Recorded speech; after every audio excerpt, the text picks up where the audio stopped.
데살로니가전서 4장 3절 시작. 하나님의 뜻은 이것이니 너희 거듭나 곧 음란을 버리고. 아멘. 여러분, 우리가 구원의 전 과정이라고 이름하는 성화에 대해서 지금 우리가 이 오후 예배 시간을 지금 은혜를 나누고 있는데요. 먼저 우리를 부르시는 것을 이신칭이라고 했습니다. 그러니까 하나님이 전적으로 우리를 부르십니다. 그러니까 선택해서 불렀다라고 이름하시는 것이죠. 거기에는 우리의 행위도 공로도 어떤 것도 참여하지 않습니다. 하나님이 완전하신 뜻 안에서 작정하시고 우리를 부르신 거예요. 그러니까 우리가 이 땅에 태어나는 때는 하나님이 정하시는 거예요. 정하셔서 이 땅에 보내신 이유는 한 가지, 그의 인생을 구원하기 위해서. 그러니까 이 땅에 태어나지 않으면 구원할 수도 없잖아요. 잘 생각해보세요, 이 원리를요. 그러니까 예수님을 믿는 것을 우리 스스로 시인하고 이 마음으로 믿어야 구원에 이르잖아요. 그런데 어떻게 존재하지 않는 사람을, 근데 하나님 안에는 우리가 존재하고 있었다는 거예요. 존재하고 있었다는 거예요. 그러니까 이 땅에 우리를 보내시는 목적은 한 가지예요. 하나님이 우리를 구원하시기 위해서 보내신 거예요. 구원의 과정에 하나님이 여러분들을 거룩하다라고 칭해 주신 것을 법적인 칭이라고 합니다. 그러면 이제 그것을 거듭나는 중생이라고 하는 것이죠. born again.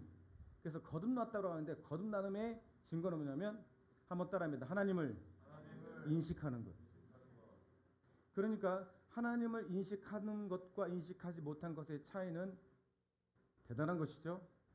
하나님을 인식을 하면 하나님이 내 인생을 도와주시고, 내가 없을 때는 부어주시고, 있을 때도 교만치 않게 붙들어 주시며, 나를 바른 길로 인도해 주시며, 나를 지혜를 채우시고, 세상이 알 수도 없고 세상이 경험할 수 없는 평안으로 이끄신다는 것을 아는 것도 하나님을 인식하는 것이지만, 내가 죄 중에 빠져 있을 때는 하나님 나 보고 계실 텐데, 내가 하나님을 떠나 살 때도 내가 애써 고개를 젓고 이 세상 것들로 나를 취하게 만들고 잊어버리려고 해도 하나님이 나를 보고 계실 때는 안 잊어버리게 되는 것입니다. 그것 또한 하나님의 선택함의 증거라는 것이죠. 그래서 형편이 믿지 않는 자보다 더 못한 건 뭐예요? 하나님을 떠난 상태는 형편이 더 못하다는 거예요.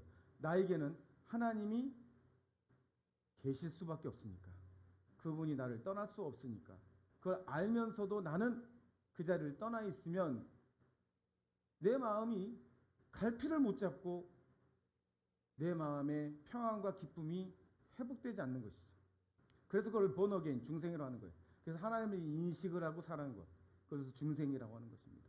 그런 사람들을 하나님이 이제 양자로 어덥션 받아들여서 그를 이 땅으로 이제는 그냥 구원받아서 그냥 구원받았다라는 끝나는 것이 아니라 이 땅을 아들로 살게 하십니다. 딸로 살게 하십니다. 자녀로 살게 하십니다. 그래서 권세를 주시며 살게 하시죠. 우리 이 권세를 선포하며 살아야 될 줄로 믿습니다. 하나님의 아들로 사는 것과 이 세상의 자연인으로 사는 것과는 차이가 완전히 다릅니다. 완전히 달라요. 우리가 그렇게 살면 하나님 도와주십니다. 그리고 그 일에 있어서 가장 중요한 것은 성화인데, 성화는 지난주에 말씀드렸죠. 하나님이 우리의 죄를 다루시는 과정이 성화라고 했어요. 우리의 죄를. 하나님 우리의 죄를 다루시는 과정이에요. 여러분 기억할 것은요, 거룩함이다. 하나님이 거룩하니 우리도 거룩하다. 거룩하다라는 말의 의미를 잘 생각해 보십시오. 거룩은요, 재미없는 것도 아니고 가만히 있는 것도 아니고 뭐예요? 하나님의 형상을 회복하는 것입니다. 그만큼 우리가 무엇이 좋은 것인지 무엇이 좋지 않은 것인지를 아는 것도 거룩한 것입니다. 거룩하지 않을 때, 내가 하나님 안에 있지 않을 때는 무엇이 좋은 것인지 무엇이 좋지 않은 것인지 절대로 알 수가 없어요. 아이를 보십시오. 아이에게 땅바닥에 떨어진 뭐 단추나 뭐 무슨 쇳덩이 같은 것을 주워서 먹으려고 합니다. 그게 자기한테 들어가면 어떻게 될지를 모르는 거예요. 몰라서 그러는 것입니다. 우리도 마찬가지입니다. 거룩함이라는 것은요, 좋은 것을 범사해야 하려 취하는 능력을 거룩함이라고 합니다. 그러니까 나도 거룩하니 너도 거룩하라. 하나님이 우리를 괴롭히려고, 우리를 세상 사람들이 보기에는 재미없게 살려고 그렇게 한 게 아닙니다. 진정한 기쁨에 이르게 하려고, 좋은 것을 헤아려 취하게 하려고, 영적인 건강에 이르게 하려고, 종국에는 하나님의 나라에 영화롭게 하게 하시려고 우리를 거룩함에 이르게 하시는 것인 줄 믿으시길 축복합니다. 그래서 오늘은요, 하나님이 우리를 성화케 하시는데 하나님의 입장에서 하는 일과 우리의 일이 무언가를 알아보도록 하겠습니다. 첫 번째, 구원의 전과적인 목적인 성화에 있어서 성화는요, 적으실 때 하나님의 뜻입니다. 하나님의 뜻은 너희가 거룩함이라 이렇게 말씀하셨고요. 갈라디아서 4장 4절에 그 아들을 보내사 여자에게 낳으시고 율법 아래 나게 하신 그 목적도 역시 우리의 성화, 우리를 거룩하게 하심이에요. 요한복음 17장 10절에 예수님이 이렇게 기도하셨죠. 그들을 진리로 거룩하게 하옵소서. 아버지의 말씀은 진리니이다. 이렇게 말씀하셨어요. 그러니까 하나님의 뜻이라는 거예요. 성화는 우리를 향하신 하나님의 뜻입니다. 하나님의 뜻은 좋은 것입니다. 근데 그 뜻이 우리에게 좋게 느껴지지 않을 때는 뭐예요? 내 방법 주장하고 내 경험 주장할 때는 그것이 좋게 느껴지지 않는 거예요. 두 번째, 그러나 이것을요 조심히 다뤄야 될 부분이 있습니다. 이거는요 신의와 성화는 같은 과정의 일부, 즉 하나님이 우리를 부르시고 거룩하다라고 법적인 그 역사를 하실 때, 그리고 다시 거듭난 중샘, 하나님을 인식하며 사는 것, 그리고 양자됨, 그리고 성화의 길은요 다 복합적으로 하나의 과정으로 같이 가요. 이걸 쉽게 설명하면 저 사람은 믿음 생활하지 오래됐는데 왜 저렇게 해? 저 사람은 아직 성화의 과정이 있는 거예요. 성화의 과정에 놓인 거예요.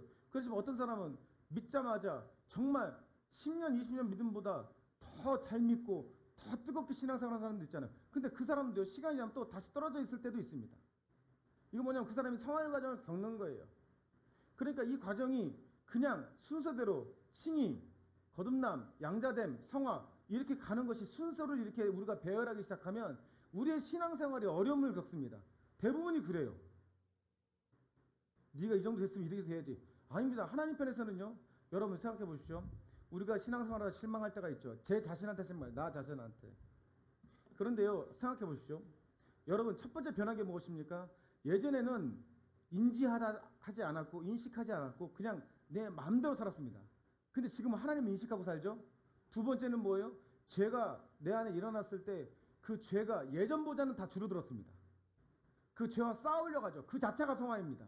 그러니까 죄에 대해서 내가 가진 태도가 변한 것을 성화라고 하는 거예요. 그래서 하나님의 뜻이고요. 구원 활동의 일부입니다. 세 번째, 피해야 될 오류 두 번째는요. 죄사함만을 구하고 성화는 나중에 구해야 한다고 생각합니다. 죄사함을 구한다는 것은 그들이 하나님과 하나님 율법의 거룩하심을 어느 정도 알게 되었다라고 의미할 수밖에 없는데요. 그들이 참으로 죄사함을 구하고 있다면 자기를 비참하게 만들고 하나님으로부터 떠나 대적하게 죄짓게 하는 그 죄에 대해서 참혹하게 생각하고 이 위험한 지경과 그리고 이것에서 벗어나기 위해서 몸부림쳐야 되는 것이 또한 우리 가운데 당연히 일어날 일이라는 거예요. 죄사함만을 구하고 죄에 대해서 몸부림치지 않는다. 성화되지 않으려고 한다. 이게 분리될 수가 없다는 거예요. 하나님이 나를 건지셨을 때 그 건진 자리를 쳐다보니 그 자리가 얼마나 저주된 자리고 어두운 자리고 나를 죽이는 자리고 나를 우울하게 하며 힘들게 하는 자리인지를 안다면 그렇게 벗어나게 하신 하나님을 따라가서 그 죄의 자리로 돌아가지 않도록 몸부림쳐야 됨이 하나라는 거예요. 이걸 분리시키면 내가 죄사함 받았으니까 이것을요 우리 삶에 직접 적용하면 나는 죄짓고 회개하고 죄짓고 회개하고 이걸 반복하는 삶이라는 거예요. 그러니까 우리가 하나님을 용서하니까 하나님 날 이해하시니까 아니요 기다려주신다고 말씀드렸습니다. 오래 참으신다고 말씀드렸습니다. 다음 세 번째로 그렇기 때문에 사람에게는 일시적인 유황과 해방을 주는 것만 관심 있고 성화의 중대성을 강조하는 그릇된 복음 이거를 받아들인다는 거예요. 일시적으로 여러분 처음 하나님 만났을 때 제가 경험한 바 보면 정말 천국이더라고요. 제가 고3 때 하나님을 만났거든요. 진짜 천국이에요. 모든 것이 다 달라 보입니다. 나무들이 바람을 타고서 나무가 막 이런 소리가 나면 나무들이 하나님 향해 박수 치는 소리도 들리고요. 내가 죄사함을 받으니까요. 고3 때 우리 부모님이 너 미쳤냐? 어? 공부 안 하고 어디 수련회를 가서 미친 거 아니야? 근데 무슨 용기로 제가 눈 떠보니까 수련회장에 와 있는 거예요. 그때 몇천 명이 와 있었어요. 그 몇천 명짜리 성령님이 나한테 강권적으로 오셨어요. 그냥 내 선택이 아닙니다. 그냥 오셔가지고 그 순간에 내가 눈물이 엄청나게 쏟아지고 그 내 입에는 알 수 없는 언어가 나오면서 막 내 혀가 막 하나님 앞에 붙들림 받아서 기도하게 됐는데 옆에 있는 내를 데리고 온 친구들도 놀랐어요. 제가 왜 저래? 전혀 믿음과 상관없는 자였거든요. 그러고 나서 예배가 끝났을 때 밖에 나와보니까 소나기가 딱 내리면서 아주 뜨거운 여름인데 아주 상쾌한 공기가 내 코로 싹 들어오면서 자연환경과 모든 것이 아름답게 너무나도 아름답게 그러니까 내가 변하니까 이 자연환경이 하나님을 찬양하고 있고 이 모든 것이 하나님의 손길한 게 느껴졌단 말입니다. 너무 좋아요. 나한테 해방이 됐어요. 죄에 대해 해방이 되었고 하나님이 진짜 살아계시는 나한테 위안이 됐습니다. 근데 거기서 멈추면 안 되는 거예요. 거기서 멈추면 안 된다는 거예요. 하나님께서요. 성화란 뭐냐면 그것을 계속 내 삶에 적용할 수 있도록 하는 방편입니다. 내 삶이 날마다 하나님을 다시 경험하는 것이 성화예요. 그래서 세 번째, 하나님의 거룩하심으로부터 출발하는 성화. 그러니까 성화는 나로부터 시작하는 게 아닙니다. 우리 자신에게서 출발하는 게 아닙니다. 나로부터 근거하는 것이 아닙니다. 하나님으로부터 시작하는 것이 성화입니다. 하나님의 거룩함으로부터 시작하는 것이 성화입니다. 예수님의 말씀이 기준이 되는 것이 성화입니다. 내 기준은 절대로 나를 깨끗하게 하지 못합니다. 여러분, 예전에 TV에 나와서 보면은 저기 정글이나 아직도 전기가 들어오지 않고 또 의료시설이 없는 그곳에 가보면은요, 나름대로 그 원시 부족들이 어떻게 사는 것을 여러분 보면 충격을 받습니다. 먹지 말아야 될 거 막 먹고요. 막 피부에 뭐가 났는데 여기다 막 바르지 말아야 될 걸 바르고, 그들 나름대로 방법을 찾아서 합니다. 우리가요, 알지 못한 상태로 살아가면 사람은요, 정말 똑똑한 것 같지만, 자기 기준을 가지고 살아가면 성공할 것 같지만 절대로 그렇지 않습니다. 내 기준을 가지고 행하면 그것이 성공이 되면 하나님 그렇게 하라고 할 거예요. 하나님 우리를 절대로 사랑하십니다. 할렐루야. 하나님이 여러분들 일부러 억압하는 게 아니라는 거예요. 하나님이 하지 말라는 걸 안 하고 하나님이 하는 걸 하면 절대 우리에게 좋지, 나쁘지 않습니다. 우리가 마찬가지로 우리 기준은 우리를 좋게 하는 것 같습니다. 내 생각대로 하면 이렇게 될 것 같습니다. 절대로 그렇게 안 됩니다. 그렇게 되는 것이 망하는 길이에요. 성화도 마찬가지입니다. 내가 어떤 방법으로 묻 종교에 있는 여러 가지 그런 여러 가지 행위로 자기가 깨끗해지게 하는 방법들이 있습니다. 불교에도 있고 가톨릭에도 있고 힌두교에도 있고 이슬람교에도 다 있습니다. 사람이 정한 거예요. 그게요. 사람이 정하기 때문에 안 되는 것입니다. 더 괴로워지고 더 어두워지는 것입니다. 우리를 만드시고 우리를 창조하시고 우리를 하나님 나라로 영원한 하나님 나라로 이끄시는 하나님이 정한 기준대로 해야 우리는요, 깨끗해지고 거룩해지고 하나님 나라로 갈 수 있는 것입니다. 할렐루야. 이 본론적인 복음, 이 원론적인 복음, 뻔한 복음, 여러분들에게 믿음이 되어야 되고 여러분들 가치가 될 줄로 믿습니다. 성화의 과정은요, 우리가 거듭난 순간부터 시작됩니다. 야고보서 4장 5절에 하나님이 너희에게 주셔서 너희 안에 계신 성령이 너희를 세상과 그 영으로부터 떼어내어 하나님께로 가게 하기 위하여 심지어 시기할 정도까지 열망하신 것을 너희가 알지 못하느냐. 하나님 나라를요, 여러분들에게 주시기 위해서 마련하신 그 하나님의 열정이 뭐냐면 여러분들 시기하기까지 그 열망을 가지고 식지 않으신 하나님의 사랑이 여러분들 이끌고 계신 거예요. 그러니까 여러분들을 부르고 그 안에 하나님의 영을 넣으셔서 성령님이 오셔서 하나님을 인식하게 하고 하나님을 아빠 아버지로 부르게 하신 하나님의 열정은 여러분이 지옥으로 가지 않고 하나님 나라로 천국으로 가기 위해서 식지 않은 시기하기까지 여러분들을 그렇게 이끌고 계신다는 거예요. 그래서 우리는요, 하나님의 부르신 순간부터 성화가 시작되는 거예요. 뭡니까? 하나님이 진짜 살아계시는구나. 그러면 하나님이 나를 쳐다보고 계신다라고 알고 사는 거잖아요. 그렇잖아요.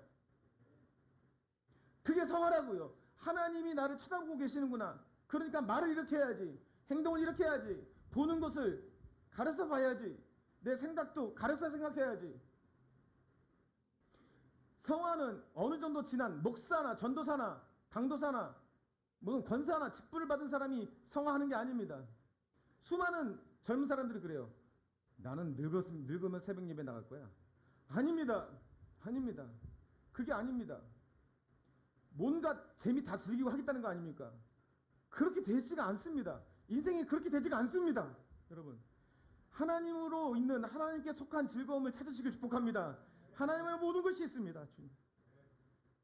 우리가 찬양할 때 이러잖아요. 그는 역사하십니다. 보이지 않아도 이해되지 않아도 그는 역사하십니다. 여러분이 주물 때도 여러분 옆에 계셔서 주무시다는 우리 지켜보고 계시는 것입니다. 여러분, 성화의 과정은 하나님 앞에 나왔을 때부터 시작되는 것입니다. 여러분, 우리가 높은 사람이나 아니면 큰 어르신이나 존경하는 사람 앞에 온 매무새를 이렇게 갖춰 입지 않습니까? 그렇잖아요? 저는 주로 집에 있으면 팬티만 입고 있습니다. 여러분, 제가 여러분 앞에서 팬티만 입고 나와서 할렐루야 그러면 여러분 진짜 황당무계할 거 아닙니까? 여러분한테는 어떻게 옷을 갖춰 입고 그럴 겁니다. 근데 반대로 우리 혜린이나 우리 사모 앞에서도 옛날 아침 일어났으면 넥타이 딱 차고 할렐루야 일어났니? 우리 기도하자. 그러면 집에서 못 살아요. 저는 주로 난닝구랑 팬티만 입고 있습니다. 겨울에는 추워서 그냥 옷을 입고 있는데 여름에는 그렇습니다. 더워서요. 여러분, 우리가 하나님 앞에 서서 옷매무새를 가듬고 하나님 앞에 서면 그런 거예요. 자연스럽게 자기 자신을 살피는 게 성화입니다. 그러니까 하나님 앞에 오는 순간부터 우리는 성화라는 거예요. 하나님이 부르시는 순간부터 성화입니다. 내가 거듭나서 성령을 받는 순간부터 성령은 내 안에 역사하셔서, 여러분 제가 말씀드렸죠. 내 감정과 성령이 우리 안에서 생각하시는 것을 구별하라고 했어요. 성령의 근심과 내 감정을 구별하라고 했습니다. 나이가 들어서 갱년기가 와서 우울해지거나 내 감정에 막 기복이 막, 제가 요새 그렇게 울어요. 갱년기가 시작될 듯한 느낌이 와요. 어디서 우는 것만 울어요. 지나가는 애가 울어도 저는 울어요. 눈물이 나요. 계속.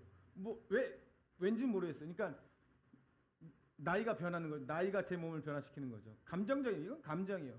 하지만 아무 일도 없는데 내 마음에 갑자기 요동하거나, 그 내 안에 계신 성령님도 감정을 가지고 계신 분입니다. 그러나 그분은 나와 다른 게 모든 걸 알고 계시죠. 그러니까 누군가 내가 기도할 대상과 내 자녀와 가까운 사람이나 아니면 교회 어떤 사람이 위험에 처했을 때 성령님은 근심하실 때 그 자리에서 기도하십시오. 그러면 근심이 끝날 때까지 기도해야 됩니다. 근데 우리는 너무나 인지하지 못하는 거죠. 성령님이 우리 가운데 성화하는 과정 가운데 근심하는 과정이 우리를 성화합니다. 여러분, 죄 짓고 근심하지 않는 자를 사이코패스라고 합니다. 팍팍 찔러 죽이고 부모도 찔러 죽이고. 옛날에 공공의 적이라는 영화가 있습니다. 보신 분 있으신가요? 공공의 적 1편. 거기 보면 아버지가 아들을 불러서 내 재산을 다 고아들에게 주겠다 했더니 아버지 아들 버리고 고아 살리려고 그 다음날 칼을 들고 와가지고 그 아버지하고 그 어머니를 찔러 죽입니다. 그래놓고 밀가루를 딱 뿌리면서 한마디 합니다. 아우 더워. 부모가 칼을 찌를 때 그 어머니가 죽으면서 찌르다가 아들이 실수로 손톱이 잘린 것을 삼킵니다. 그 아들이 범인으로 드러나지 않기 위해서. 그 삼킨 것이 목에 걸려서 나중에 범인으로 드러나죠. 그 영화의 내용이 그렇습니다. 내가 충격받은 건 뭐냐면 그 아들이 아버지와 어머니를 죽여놓고서도 한 말이 충격인 거예요. 영화지만. 근데 그게 실제로 있어요. 사이코패스들이 그래요. 여러분, 우리가 성령님의 근심함을 느끼지 못하는 우리 영적 사이코패스인 거예요. 성령님이 근심하는데 그것도 누구 때문이 아니라 바로 나 때문에 근심하는데, 내가 살아가는 방향이, 내가 생각하는 것이, 내가 걷는 걸음이, 내가 지금 습관화되어하는 예배에 대한 태도가 근심이 되고 있는데 나는 상관없다 이거예요. 사이코패스입니다. 성령님은요, 우리 부모보다 나를 사랑하십니다. 그분은 하나님이십니다. 성화는 하나님이 이루십니다. 구원의 떨림으로 너희 두렵고 떨림으로 너희 구원을 이루라. 너희 안에서 행하시는 이는 하나님이시니 자기의 기쁘신 뜻을 위하여 너희로 소원을 두고 행하시나. 여러분, 진짜 성화는 우리의 소원을 바꿉니다. 우리의 소원이 세상에 있다가 하나님 나라로 바뀝니다. 땅에 있다가 하나님 나라를 위로 바뀝니다. 너희가 그리스도와 함께 다시 살리심 받았으면 위의 것을 찾으라. 거기는 그리스도께서 하나님 우편에 앉아 계시니라. 할렐루야. 땅의 것을 찾지 말고 위의 것을 찾으라고 그랬습니다. 여러분, 성화는요, 하나님이 이루시는 과정이에요. 그러므로 성화는 삼일체의 세위격 사역인 성령의 사역. 적으시면 됩니다. 성령의 사역. 성령님의 사역. 아까 설명했듯이 성령님이 끊임없이 우리 안에 계십니다. 여러분, 예수님이 오시기 전에는 히브리서 11장의 믿음의 장에서 믿음의 선지들을 고백하고 마지막 장에 그들은 약속된 것을 받지 못했다고 딱 나오죠. 아주 충격적인 말을 했잖아요. 모세, 다윗, 칼로 찔러 죽고 사자굴에 던져진 다니엘 이런 사람들 다 총론적으로 거론합니다.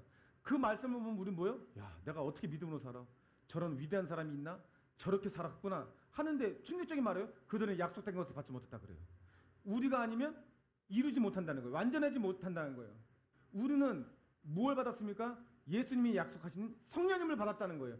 그것이 아니면 그들도 온전하지 않는다는 거예요. 그러니까 무슨 말입니까? 그들은요, 임시적인 성령이 임하셔서 임시적으로 그들은 하나님의 일을 감당했단 말입니다.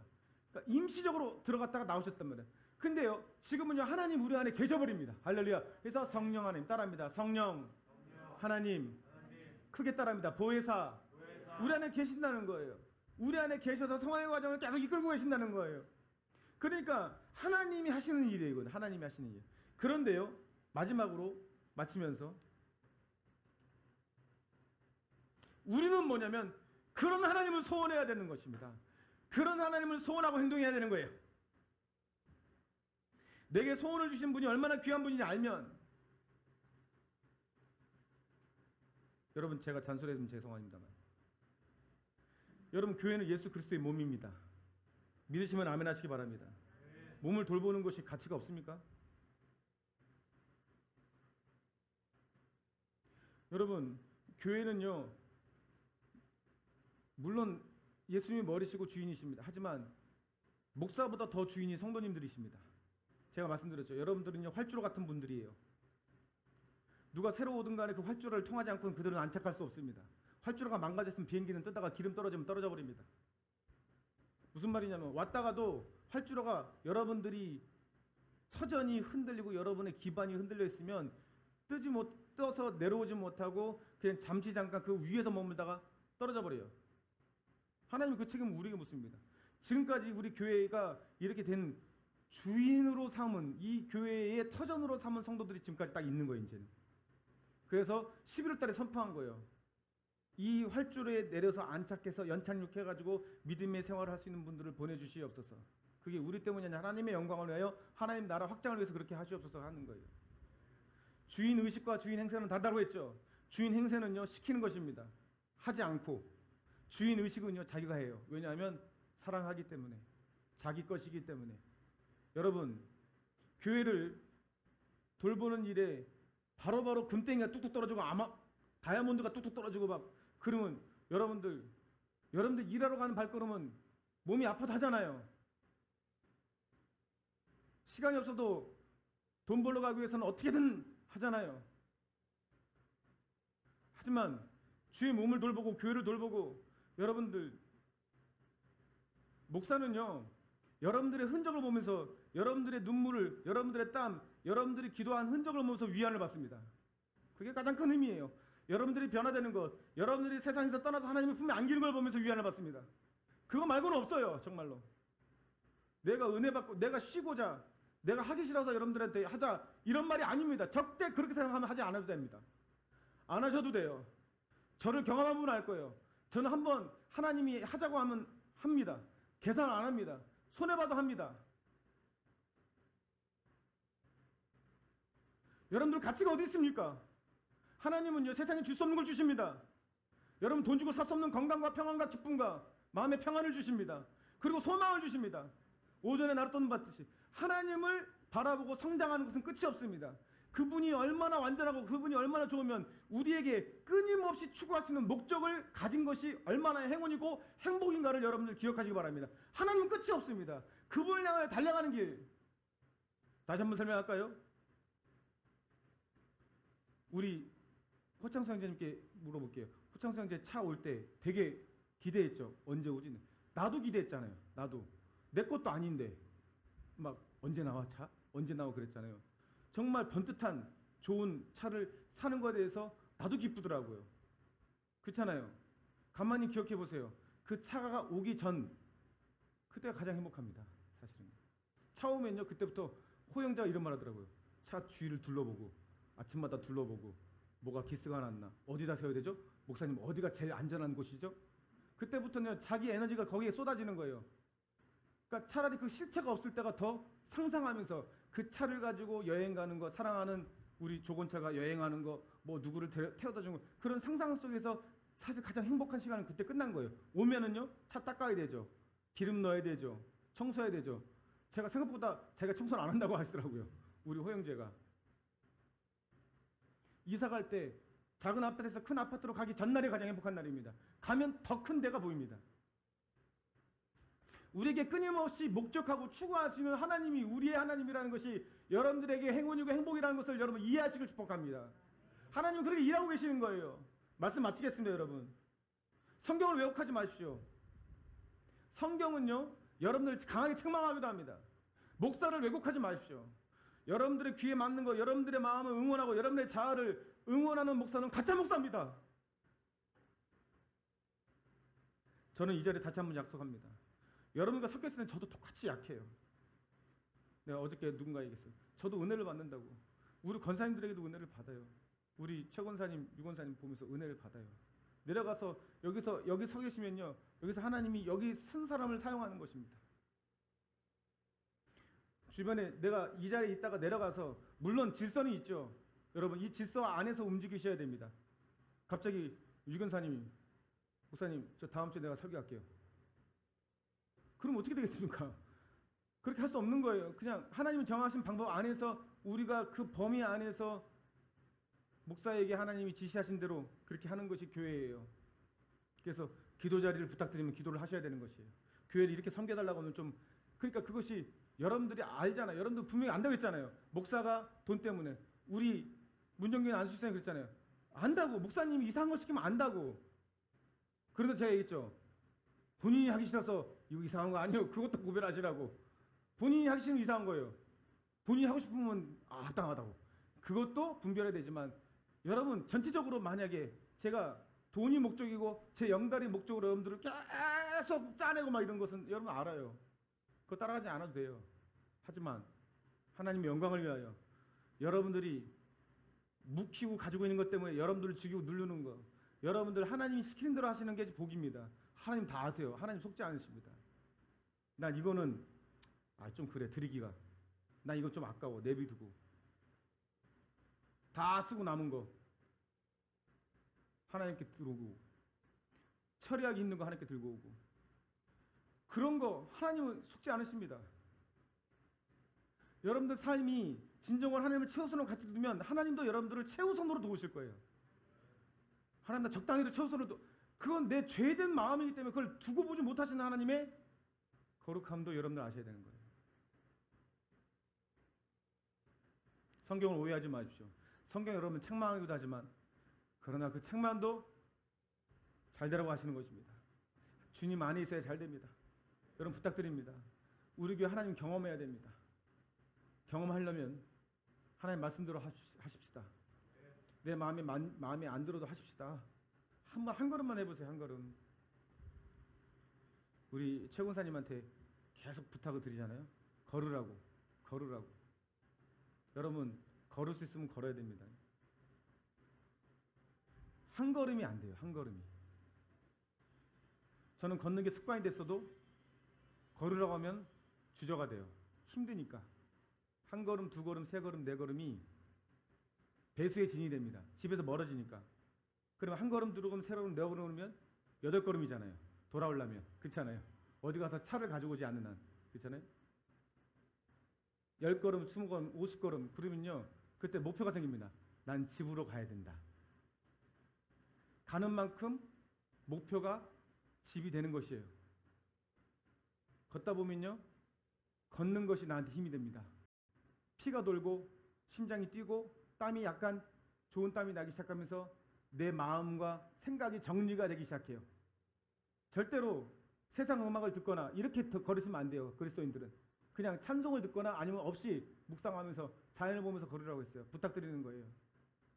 이것이 내 생각을 정리하고 들어오면 영적인 생활로 이어지기에 유리한 정돈이 돼요. 내 마음이. 그래서 그렇게 하는 것입니다. 말씀 마칠게요. 성경은 여러분들을 가장 좋은 길로 인도합니다. 구원에 이르는 지혜도 주지만 세상을 사는 지혜도 주지요. 우리의 삶에 필요 없는 것들을 제거하라고 준 말씀하실 때 우리가 정돈하면 하나님은 하나님의 것으로 우리의 삶을 채우실 것입니다. 우리 결단합시다. 그렇게 살아가실 축복합니다.